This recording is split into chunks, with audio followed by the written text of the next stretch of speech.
goodness, I've recorded this like 5 to 10 different times, and if this doesn't go well, that's it. There's no more updates. So, hello, my name is PD Toke, and I've been developing the indie game, The Great Divide. Now, I'm not dead, and the game is still in development, so I'll just get that one out the window. Yes, it is still in development for the 3 people that are watching this and still keen on the project. How long's it actually been since I've uploaded anything? Oops, sorry about that.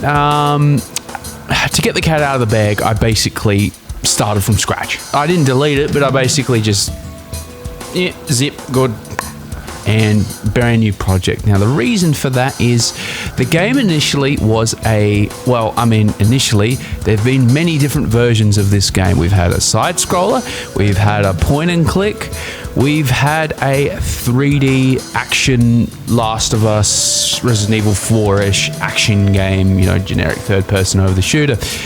And that one was actually going very well. I had prototyped it, I'd gotten like a basic build, which I was testing. It was working really well, but by the time I had got the build done, got it tested, and developed all the assets for it, I was just deeply unhappy with it for many different reasons. Basically felt like a rip-off of another game, for one. Didn't really have its own identity, and to produce the assets to get the look and feel I wanted, I couldn't do it. Essentially, I could have found a way, I could have gotten someone else, but I tend to want to be able to control my own game, so I just couldn't keep up with the amount of assets required to make it. And I'll be perfectly honest with you, the game looked really ugly. Ugh. Brother, ugh. I hated it, and it played well, but it didn't look good. And you know what they say, the first bite is with the old peepers here. So it didn't sit well with me, I just didn't like it. And the amount of time it would take to make assets, at the end of the day, my production skill is in 2D assets, sprites and whatnot. 3D, whilst I can do it, I don't enjoy it, and I'm pretty crap at it, if we're going to be real. So I had to draw that line and just say, I can't do this anymore, which is unfortunate, but what doesn't kill you makes you stronger. So where is the game now? During the time I was making the 3D, shooty bang bang build, I had toyed with a more slower paced Resident Evil style fixed camera. If I was getting annoyed, I would just kind of alt tab and work a bit. I never really designed it for any special reason. I just thought it was a bit of fun. But then I started looking at it with a bit more of a, how you doing? Kind of a baby.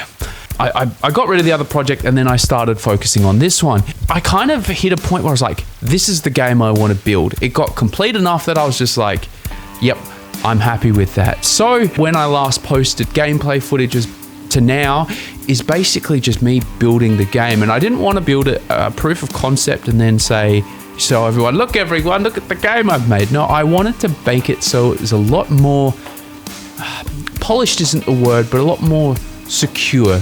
I knew what the game was, I knew what it wanted to be, I knew how to get there. And that was the hard part, and that was taken so long. But I'm happy to say we're not there yet, but we're on our way, and we're making good progress. Now, the game is being worked on daily as per usual. Fortunately, due to life commitments, it's taking a bit of a back seat at the moment, but we are moving at, whilst a snail's pace, a steady one at that. I grew up with those survival horror games. Silent Hill 1, Resident Evil 1 and 2, Silent Hill, 2, 3, and we don't talk about the other ones. Well, 4, maybe, but whatever. I digress. So I really wanted to make one of those, and the good thing about those kind of games is when you have a fixed camera, you really restrict how much the camera can move. And with that restriction, mean I could go back to doing my pixel art, my one true love, my amuse-bouche, if it were. I love pixel art. It gives me a big rubbery run every time I see it, and the fact that when I was doing 3D I couldn't do it made me very, very unhappy. Because obviously when you've got a camera panning in 360 degrees, if you've just got a still image that's, basically billboarding, that's the phrase, it just doesn't look good in my opinion. So I had to, I mean, there's a lot of people that have done some great things and have worked around that limitation, but they're smarter than me and I just didn't like it. So I went back to the drawing board and came up with this solution. So now we can use pixel art. Thank Christ, less 3D, the better in my opinion. But that now brings us to gameplay. Obviously those games, whilst they look great even from back then, they don't play the best. They're a bit clunky, and I say that with absolute love and endearment for the franchise, but let's be honest, it's a dirty little secret. They don't play too well. Well, I'm going to try and fix that, and whether I succeed or not, well, probably not, but we're going to try anyway. So instead of having the classic tank controls, out the windows, gone. Away with you, nick off.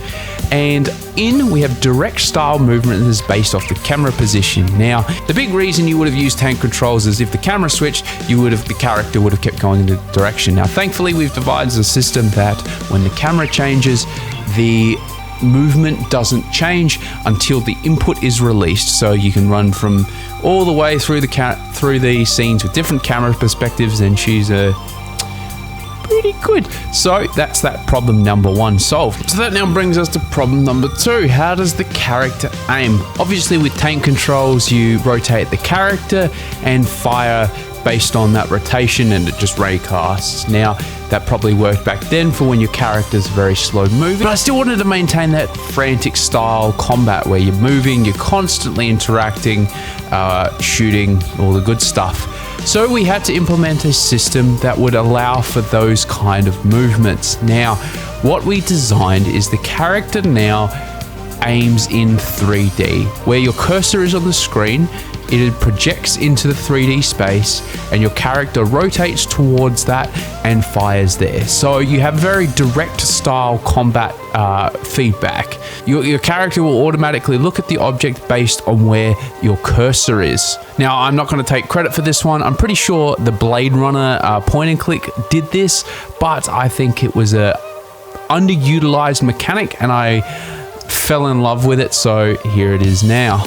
Now the game will be a mix of survival horror and action combat. Now obviously finding a delicate balance between those two is an art that I'm still trying to find, but hopefully we can get there. I'm going to keep this short and sweet. I don't want to bore you with too much information. I would like to start doing these a bit more regularly, obviously to keep you in the loop. How successful I am at that? Well, given my track record, I wouldn't bet on me, but I'm going to try anyway. Obviously, the game's progress is slow. Designing the assets, doing all the coding, the modeling, the pixel art, all that kind of stuff does take a lot of time. That's why there's such big gaps between updates. Whilst progress is steady, it is very slow because I'm the only one doing it. I have thought about getting volunteers and other people on board with the project to make it go a little faster, but I feel like that's just trading my problems for another set of problems, because then you have to manage a bunch of people. There are so many unknowns when expanding your scope and expanding your team and working with people that may not share the same vision as you or have the same skill level as you. Not that I'm saying I'm skilled, I'm just saying I'm not good at managing these kind of things, and I'm a bit stubborn. I like to creatively control all aspects, and that's why it takes forever. And to be honest, it's probably going to be the death of me, but it is what it is. Now I have legitimately thought about, expanding and getting some volunteers involved, but I'm very hesitant. I don't want to ask people to work for the project because, well, one, I can't pay anyone. And obviously, if they're volunteering, they're doing it for the love of the project. But I feel very uncomfortable asking for help. If someone sent me an email and said, hey, I'll do all your animations and here's my portfolio, I'd be like, how you doing? Obviously, don't do that. I'm just saying if it did happen, I'd be on board. There's enough people asking for work in this kind of industry that I don't want to be any part of that. I can do it myself. It will be slow, but but it will happen eventually. Anyway, I've waffled on and wasted enough of your time as possible. So I hope you enjoyed the video. I hope it gave a bit more insight. If you managed to make it this far, first of all, thank you. And if you had anything that you wanted me to discuss, please let me know, because I don't know what I'm talking about. I'm just waffling on, and it would be good to have a bit more structured idea of what to do in the next video. So if you had any ideas, please let me know, or link me to someone who's better at doing dev blogs than me, and I'll have a look. But yeah, that's it. Why are you still here? There's nothing left. Go away.